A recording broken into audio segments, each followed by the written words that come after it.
नमस्कार, आप देख रहे हैं माटी की आवाज न्यूज और मैं हूं आपके साथ ज्योतिका। आइए रुक करते हैं खबर की ओर। विपक्ष के नेता राहुल गांधी के इस दावे पर कि उन्हें लोकसभा में बोलने नहीं दिया जा रहा है, भाजपा सांसद जगदंबिका पाल ने कहा, मैं उस समय सदन की अध्यक्षता कर रहा था। मैंने खड़े होकर राहुल गांधी से कहा कि वह विपक्ष के नेता हैं, उनकी पार्टी के सांसद वेल में हैं, नारेबाजी कर रहे हैं और हंगामा कर रहे हैं। या मानसून सत्र का पहला दिन है, अगर वह बोलना चाहते हैं तो सदन को चलने दें, उन्हें बोलने का मौका जरूर मिलेगा। बोलने का मौका नहीं मिलता है, उन्हें बोलने नहीं दिया था, कैसे देखते हैं आप? मैं उस समय सदन में खुद था और सदन को चेयर कर रहा था और मैं खड़े होकर के मैंने राहुल गांधी जी से कहा कि आप लीडर ऑफ अपोजिशन हैं, आपकी पार्टी के सांसद इस बेल में हैं, नारे लगा रहे हैं, हंगामा कर रहे हैं, मानसून सत्र का पहला दिन है। स्पीकर साहब ने प्रश्न प्रहर के दौरान में कहा कि आप ये प्रश्न प्रहर माननीय सदस्यों का होता है, चाहे सत्ता पक्षी हो चाहे प्रतिपक्ष हो, सरकार जवाबदेह होती है हर प्रश्नों का जवाब देने के लिए और सरकार हर बात का जवाब देना चाहती है। इस बात को स्पीकर साहब ने कहा। फिर 0 आवर शुरू हो उसके पहले संसदीय कार्य मंत्री ने कहा आज बिजनेस एडवाइजरी कमेटी की बैठक है और उस बैठक में जो भी प्रतिपक्ष कोई विषय लाना चाहते हैं स्पीकर साहब की सहमति से वो चर्चा हो सकती है, उस पर सरकार जवाब देगी।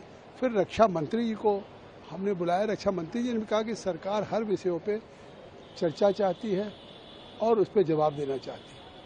लेकिन रूलिंग पार्टी की तरफ से जब आ रहा है कि हम विपक्ष के हर सवाल का जवाब देंगे तो कम से कम लीडर ऑफ अपोजिशन को मैं बार बार अपील कर रहा था कि आप अपने मेंबर ऑफ पार्लियामेंट से कहें कि वो जा कर के अपनी सीट पे बैठें, हाउस ऑर्डर हो तो मैं उनको अवसर देता। लेकिन जिस तरह से वो खड़े थे, उनके आखिर वो चाहते तो पूरा कांग्रेस पार्टी या विपक्ष के लोग जिस तरह से बेल में थे और सदन को बाधित कर रहे थे। मानसून सत्र का पहला दिन है। आज खुद प्रधानमंत्री ने सुबह अपील किया कि ये सत्र एक तरह से हमारे विजय के उत्सव का है। पूरी दुनिया ने हमारी सेना के शौर्य और पराक्रम को देखा है, जिस तरह से लक्षित हमने टारगेटेड किया और 22 मिनट के अंदर चाहे लश्कर तोयबा हो या चाहे हिजबुल मुजाहिदीन हो या जैसे मोहम्मद हो, उनके हेडक्वार्टर्स को नेस्तनाबूद किया।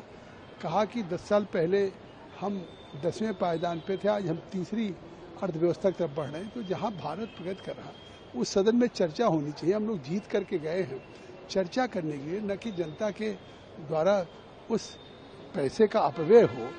तो ये आरोप बाहर लगा रहे हैं। अगर वो बोलना चाहते तो सदन चलाएं, निश्चित तौर से उनको बोलने का अवसर मिलेगा। पूर्व मंत्री और राष्ट्रीय शोषित समाज पार्टी के अध्यक्ष स्वामी प्रसाद मौर्य ने कहा, कांवड़ियों को लेकर कहा कि ये सत्ता संरक्षण के गुंडे हैं और इनको जो है असली भक्त नहीं है, ये अराजक तक है। कैसे देखते हैं इसको? अब या तो मानसिक रूप से दिवालिया हो गए हैं, ये श्रावण मास है और भगवान भोलेनाथ के प्रति जो अटूट आस्था है, जिसकी गहरी आस्था है, वो हरिद्वार से जल लेकर के जाते हैं, शिवालयों में चढ़ाते हैं, तो पवित्र गंगा का। अयोध्या में आज मैं खुद कांवड़िया में भाग लेने बस्ती जा रहा हूँ। बस्ती के आसपास के सिद्धार्थनगर, संत कबीर नगर के पूर्वांचल के लोग सरजू का पवित्र जल लेकर के अपने कंधों पर रख के कई दिन की पदयात्रा करते हुए, चाहे वो भदेश्वर नाथ हो, संत कबीर नगर में तामेश्वर नाथ हो, दुग्धेश्वर नाथ हो, इन शिवालयों पर जल चढ़ाते और उनको गाली देने का काम कर रहे हैं। हमारी आस्था पे, सनातन पे ठेस पहुंचाने का काम कर रहे हैं। आखिर वो किस तरह की तुष्टीकरण की बात कर रहे हैं? शायद उनके खिलाफ तो इस तरह के बयान पे कार्रवाई होनी चाहिए। इस खबर में बस इतना ही। बने रहिए माटी की आवाज न्यूज के साथ।